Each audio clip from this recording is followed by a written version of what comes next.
ETV YouTube channels లో మీ వ్యాపార ప్రకటనల కోసం ఈ నంబర్కి కాల్ చేయండి.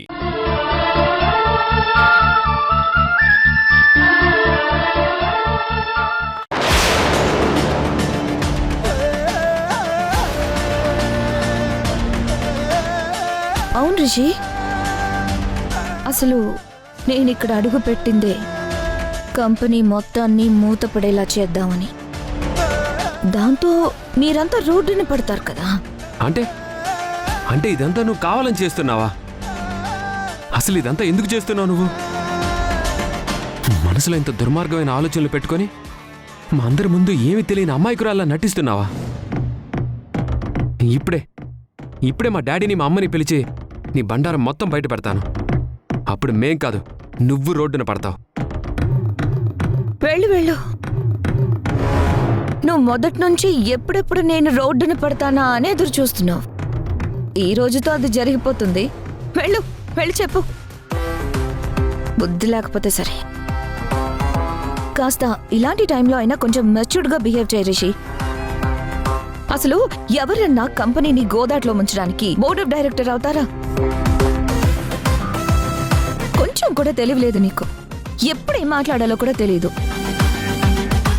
ముందు నువ్వు అర్జెంటుగా వెళ్ళి ఏదైనా స్కూల్లో జాయిన్ అయి మైండ్ పెట్టి ఆలోచించడం ఎలానో నేర్చుకో. నువ్వే కదన్నావు, అదే విషయం అందరికీ చెప్తానన్నాను. ఇందులో నేను ఆలోచించడానికి ఏముంది? నా ఒక్కదాని విషయంలో మాత్రమే ఇలా ఎందుకుంటావు రిషి? ఎవరైనా సొంత ఫ్యామిలీని రోడ్డును పడేయడానికి ఇలా కష్టపడి బోర్డ్ ఆఫ్ డైరెక్టర్ అవుతారా? అక్కడ వర్కర్స్ అందరూ స్ట్రైక్ చేస్తున్నారు. వాళ్ళ స్ట్రైక్ ఆపడం ఎలా అని నేను తల పట్టుకుని ఆలోచిస్తూ ఉంటే నీ పాటికి నువ్వు బోర్డ్ ఆఫ్ డైరెక్టర్గా తప్పుకోమని పనికి మళ్ళీ సలహా ఇస్తావా? నువ్వు బోర్డ్ ఆఫ్ డైరెక్టర్గా తప్పుకోవడమే ఈ ప్రాబ్లంకి సొల్యూషన్ అని సలహా ఇచ్చాను కదా. ఒక్కసారి నువ్వే ఆలోచించు. అంతకు మించి వేరే దారి కనిపిస్తుందా నీకు? నీతో మాట్లాడి ప్రయోజనం లేదు. కనీసం ఇలాంటి సమయాల్లో అయినా నీ వైఫ్గా నన్ను సపోర్ట్ చేయి రిషి. అది చేత కాకపోతే కామ్గా నేనేం చేస్తానో చూస్తూ ఉండు. అంతేగాని ఇలాంటి యూజ్లెస్ సలహాలు మాత్రం ఇవ్వకు ప్లీజ్.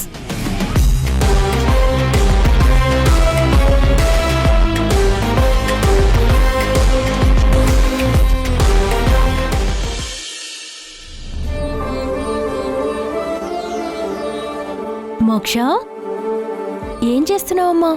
హోంవర్క్ చేసుకుంటున్నానత్త. A subject? ఏదో ఒక సబ్జెక్ట్, కానీ నాకు కొన్ని డౌట్స్ ఉన్నాయి అత్త, చెప్తావా? అమ్మో, మోక్షకి డౌట్సా? అవును. నేను చెప్పగలనో లేదో. సరే అయితే ట్రై చేస్తాను. ఏంటో అడుగు. దేవుడు మనిషికి ఏమవుతాడు? అసలు మనిషికి దేవుడికి ఏంటి రిలేషన్? నీకు అర్థమయ్యేలా ఎలా చెప్పాలి? మంచి చేసే ప్రతి మనిషి దేవుడే మోక్ష. అలా అయితే మనుషులకు కదా పూజలు చేయాలి, దేవుళ్ళకి ఎందుకు పూజలు చేస్తున్నారు? నువ్వెలా వచ్చావా? అంటే ఆ దేవుళ్ళందరూ మనుషుల కంటే చాలా మంచివాళ్ళు, గొప్పవాళ్ళు. అందుకే వాళ్ళకి మాత్రమే పూజలు చేస్తారు.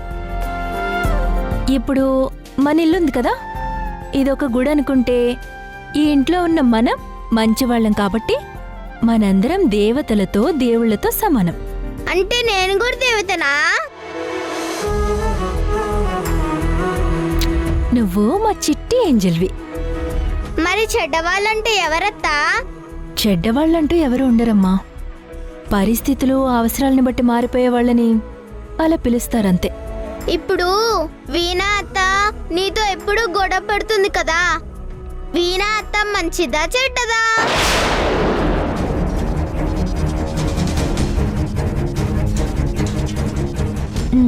వీణత్తు కూడా మంచిదే. మరైతే మీ మధ్య గొడవలెందుకు?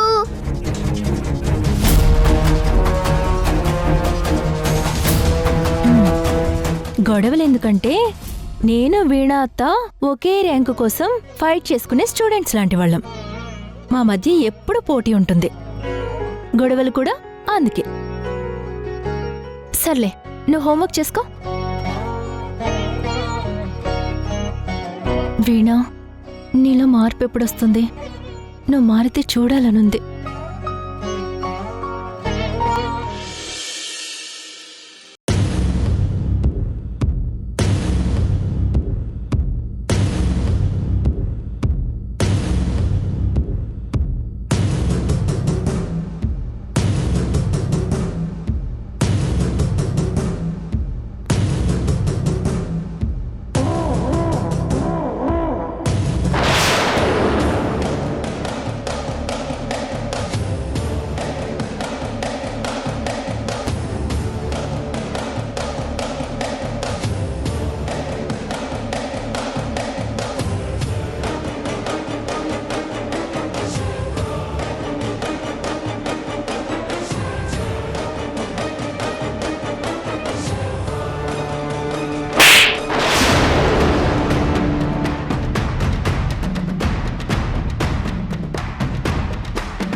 అతిథులు ఇంటికి వస్తే యూనియన్ గారు కనీసం ఇంట్లో కూడా రమ్మన్రా?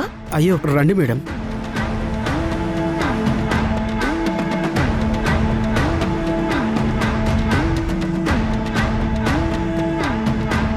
మా ఇంటికి ఎందుకు వచ్చారు?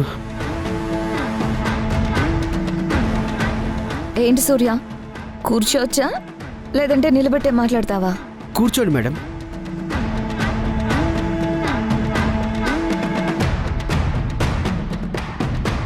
మర్యాదలన్నీ అడిగి మరీ చేయించుకోవాల్సి వస్తుంది. కనీసం మాట వరుసకైనా ఏదైనా తీసుకుంటారా మేడం అని అడగచ్చు కదా Surya. Sorry madam, tea coffee cool drink ఏం తీసుకుంటారు? నాకే వద్దు. ఏంటి ఇంట్లో ఎవరు కనిపించడం లేదు? ఎవరు లేరా ఏంటి? నా భార్య పాప షాపింగ్కి బయటికి వెళ్ళారు మేడం. ఇంట్లో ఒక్కడనే ఉన్నాను. మీ ఇంటికి నేనెందుకు వచ్చానా అని ఆలోచిస్తున్నావా సూర్య? చూడు సూర్య, జరిగిందేదో జరిగిపోయింది, మర్చిపో. నీ ఇంటికొచ్చి మరీ అడుగుతున్నాను, ఇక్కడితో స్ట్రైక్ ఆపేసి తిరిగి పనిలోకి రండి. అయ్యో మేడం, నేను ఇది అసలు ఊహించనే లేదు. మీరు మా ఇంటికి వస్తారని కానీ ఇంతలా రిక్వెస్ట్ చేసి అడుగుతారని కానీ అస్సలు అనుకోలేదు మేడం. ఇన్ని సంవత్సరాలుగా పనిచేస్తున్నాను. ఫ్యాక్టరీ ఓనర్స్ అన్న గౌరవంతో మా ఇంట్లో జరుపుకునే ప్రతి చిన్న శుభకార్యానికి లోకనాథ్ గారి కుటుంబాన్ని పిలుస్తాను మేడం. వాళ్ళింటికి మనం వెళ్ళడం ఏంటి అనుకున్నారో ఏమో, ఇంతవరకు ఒక్కసారి కూడా మా ఇంటికి వచ్చింది లేదు. అలాంటిది మీరు పిలవకుండానే మా ఇంటికి వచ్చారు. నిజంగా ఇది మా అదృష్టమనే చెప్పాలి మేడం. అయితే ప్రాబ్లం సాల్వ్ అయినట్టే కదా? తిరిగి డ్యూటీలో జాయిన్ అవుతారు కదా? మీ గురించి తెలియక మిమ్మల్ని తప్పుగా అర్థం చేసుకున్నాను మేడం. మీరు ఎలాంటి వారో తెలిసాక కూడా నేను ఈ స్ట్రైక్ కంటిన్యూ చేశానంటే నా అంత చెడ్డవాడు ఇంకొకడున్నాడు మేడం. రేపే అందరం పనుల్లో జాయిన్ అయిపోతాం మేడం.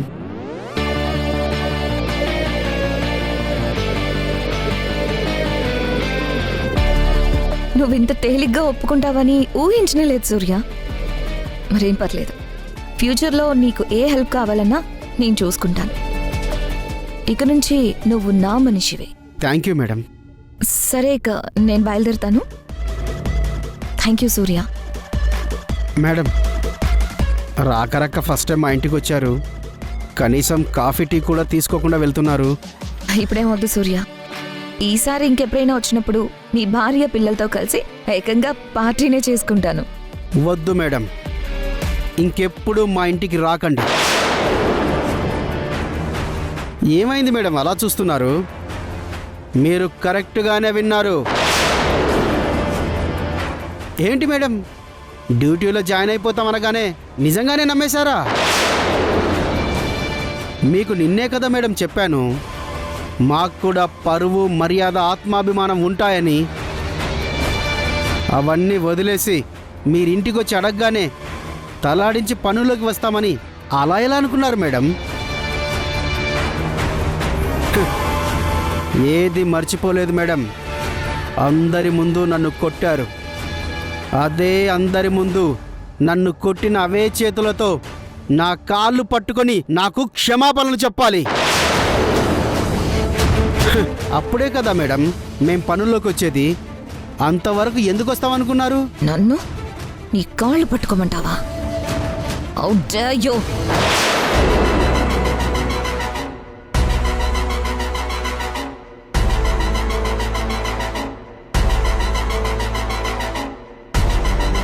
ఏంటి మేడం ఆగిపోయారు?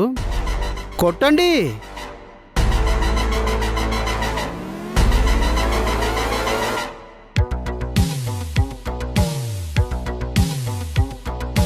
ఆల్రెడీ ఒక్కసారి కొట్టినందుకే విధుల్లోకి రాకుండా స్ట్రైక్ చేస్తున్నాం.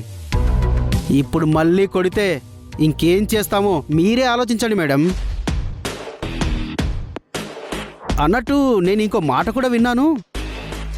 ఈ ప్రాబ్లం సాల్వ్ అవ్వకపోతే మీ బోర్డ్ ఆఫ్ డైరెక్టర్ పదవి గోవిందా అంట కదా? లేదు, ఫ్యాక్టరీలో అంటుంటే విన్నాను. జాగ్రత్త మేడం, ఆఫీసులో పవర్స్ లేకపోతే కూరలో కరివేపాకులాగా తీసి పడేస్తారు. అదే ఎవరు వాల్యూ ఇవ్వరని చెప్తున్నాను. అందుకే చెప్తున్నాను మేడం, పవర్స్ లేకుండా ఒక పక్కన కూర్చోవడం కంటే నాకు సారీ చెప్పి అందరూ నెత్తిన కూర్చోవడం బెటర్ కదా మేడం. నేనా? నెవర్. అది కల్లో కూడా జరగదు. అయితే మీరు అందరిలో నాకు సారీ చెప్పకుండా మేము పనుల్లోకి రావడం కూడా జరగని పని మేడం.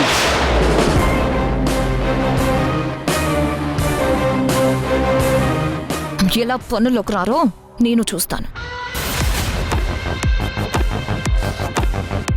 ఒక్క నిమిషం మేడం.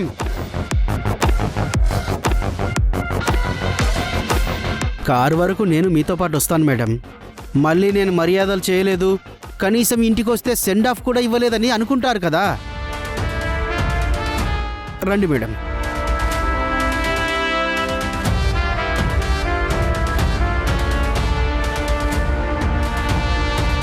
Bye madam.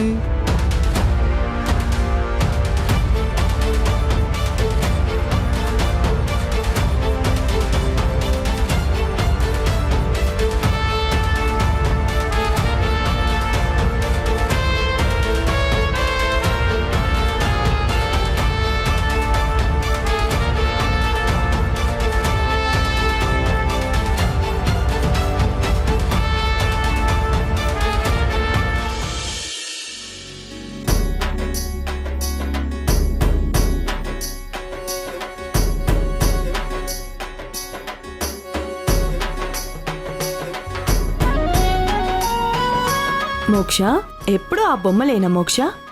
ఆకలి వేయట్లేదా నీకు? అరే భలే వేసావు మోక్ష. అత్తయ్య, మోక్ష టాలెంట్ గురించి మీకింకా పూర్తిగా తెలియనట్టుంది. ఒక్కసారి వేయాలని డిసైడ్ అయిందంటే చూస్తూ 10 నిమిషాల్లో బొమ్మ గీసేస్తుంది. చాలా బాగా వేసింది. ఇంకా చాలా ఉన్నాయి అత్తయ్య.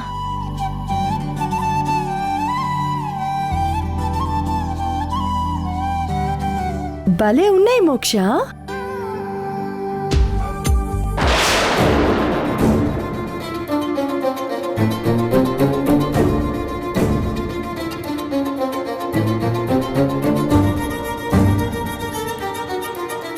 అది చూపించు వేదా. ఇది వద్దులే అత్తయ్య, మిగిలినవి చూడండి. అదెందుకొద్దు? అది ఇది వద్దులే అత్తయ్య. పర్లేదు చూపించు వేదా. వద్దులే అత్తయ్య. వేదాత ఎందుకు భయపడుతున్నావు? బొమ్మేసింది నేనేగా, మరేం పర్లేదు. చూడని. చూపించు వేదా.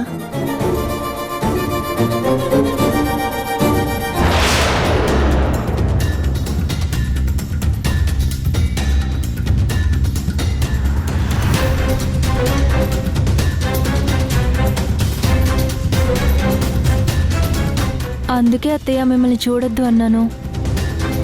ఇదేంట్రా తాతయ్యకి కొమ్ములు పెట్టావు? నీకు తెలీదు, తాతయ్య కొమ్ములున్నాయి. అందుకేగా మీ ఇద్దరిని కలిపి బొమ్మ గీస్తానంటే వచ్చి తిట్టాడు. తాతయ్య అమ్మమ్మల ఫోటో గీయాలని నా చిన్న కోరికను కూడా తీర్చలేకపోయారు తాతయ్య. అందుకే కోపం వచ్చి కొమ్ములు పెట్టాను. వేదా, దీన్ని వెంటనే చించేయమ్మా. మోక్ష, ఇది గాని మీ తాతయ్య చూశాడంటే ఇంకేమైనా ఉందా?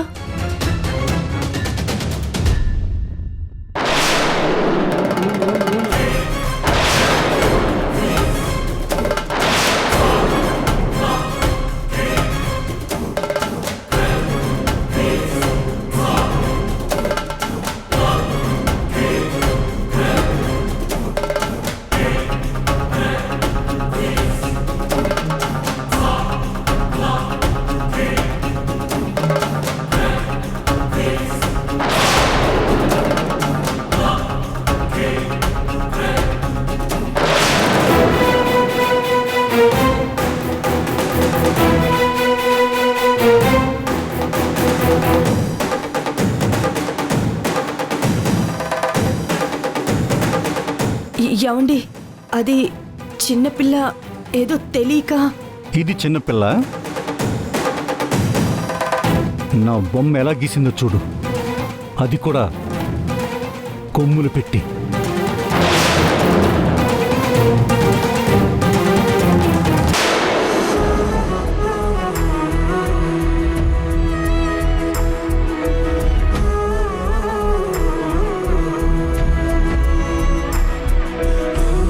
నేనేదో ఆఫీస్ టెన్షన్లో ఉండి అరిస్తే ఇలా కొమ్ములు పెట్టి బొమ్మగిస్తావా?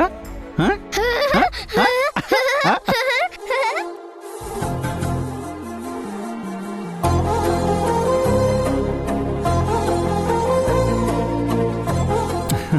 ఇప్పుడేంటి, మమ్మల్ని చూస్తూ మా బొమ్మ గీయాలి అంతే కదా? సరే, ఇప్పుడే నువ్వు చెప్పిన డ్రెస్ వేసుకుని వచ్చి కూర్చుంటాను, ఓకేనా? నువ్వు ఒక్కడవే కాదు, నీ పక్కన అమ్మమ్మ కూడా కూర్చోవాలి. ఓ, వీళ్ళకి నా మీద మొదలైన కోపం ద్వేషంగా మారకముందే నేను ఎప్పటికీ మంచివాణ్ణి అనుకునే విధంగా మెంటల్గా వీళ్ళని ప్రిపేర్ చేయాలి. అప్పుడే నేనేం చేసినా నన్ను పాయింట్అవుట్ చేయకుండా ఉంటారు. అలాగే యువరాణి గారు. ఇంకా నా మొహం చూస్తామండి పార్వతి. చెప్పింది కదా, పద వెళ్ళి డ్రెస్ చేంజ్ చేసుకుని వచ్చి కూర్చుందాం. లేదంటే మళ్ళీ మోక్ష యువరాణి గారికి కోపం వచ్చేస్తుందేమో. ఇప్పుడు వస్తావమ్మా?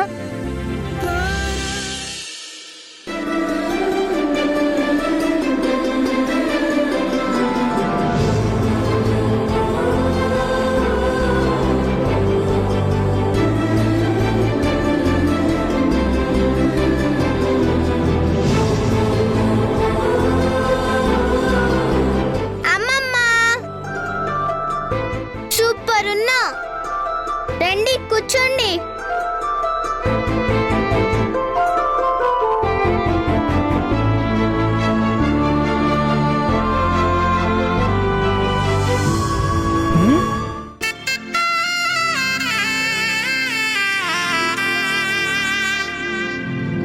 ఏమైంది మేడం, అంత సీరియస్గా చూస్తున్నారు? ఒక పని చేయండి, అమ్మమ్మ వంటగదిలో కూర్చుంటుంది, నువ్వు హాల్లో కూర్చో.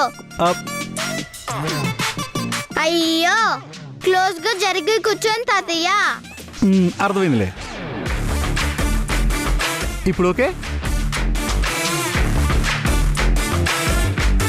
ఇప్పుడే చెప్తున్నా, బొమ్మ సరిగ్గా రాలేదనుకో మేడం గారికి ముద్దుల పెనాల్టీ ఉంటుంది, జాగ్రత్త మరి.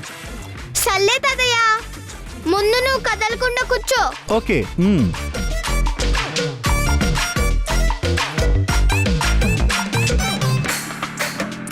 తాతయ్య, మళ్ళీ ఏమైందమ్మా? నువ్వు అమ్మమ్మ మీద చేసి కూర్చో. సరే.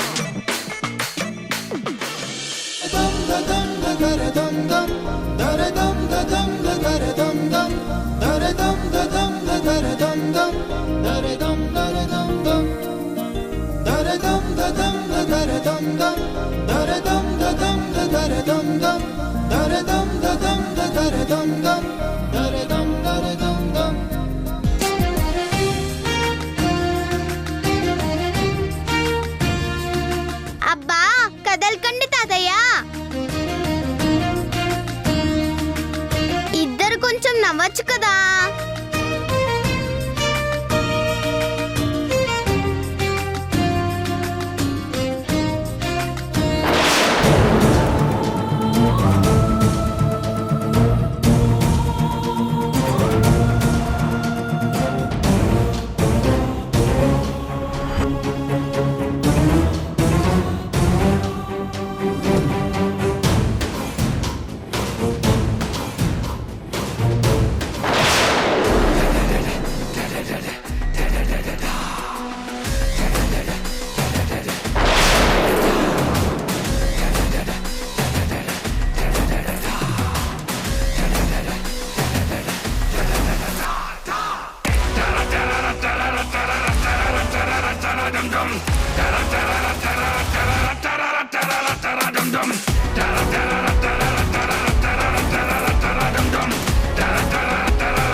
ఇలాంటి అవకాశం మళ్ళీ మళ్ళీ రాదు.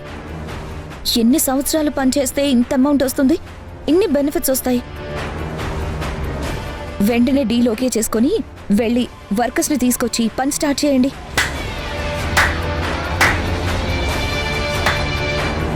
Well done board of director గారు, వెల్ డన్. స్ట్రైక్ ఆపడానికి ఇలా బ్యాక్డోర్ ప్రయత్నాలు కూడా చేస్తావని ఇప్పుడే అర్థమైంది. సమస్య సాల్వ్ అవ్వాలంటే సామదాన భేద దండోపాయాలలో ఏదో ఒకటి వాడాల్సిందే వేదా. అయినా నీకు ఇవన్నీ తెలియలే. నువ్వు చేసిందే తప్పు. దాన్ని ఇలా డబ్బులు ఎరేసి మేనేజ్ చేయాలనుకోవడం ఇంకా పెద్ద తప్పు.